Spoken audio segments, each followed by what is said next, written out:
Magandang umaga mga kaibigan ko. Kahapon po successful po ang ating pagpunta sa LTO po. Ito po, nakuha po natin yung ating bagong registration. At ang nabayaran ko po ay umabot po ng 4,555. May multa po akong 1,000 at ang regular po na babayaran mo lang ay 3,500 sa 4 wheels po. Ngayon, bago po kayo pumunta doon, magdala po kayo ng emission, insurance at tip po sa inyo sa insurance. Kumuha po kayo sa Cebuano di kaya sa Emiluyer. So napakamura lang po doon. Sa motor 300 pesos.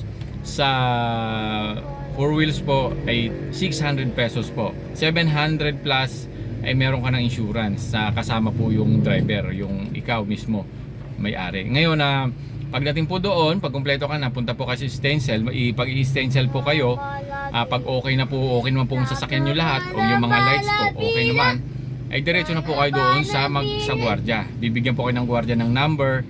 Pagkatapos nun, antayin nyo pong tawagin yung number nyo, magbabayad na po kayo noon.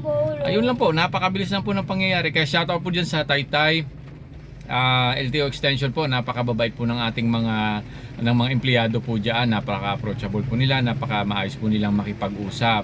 Kasi na-compare ko po sa iba Talagang kaya nandito ako sa Binangonan, pupunta pa po rin po ako ng Taytay. Kaya shoutout po sa inyo. Ingat po kayo palagi, ingat tayo palagi. Bye bye.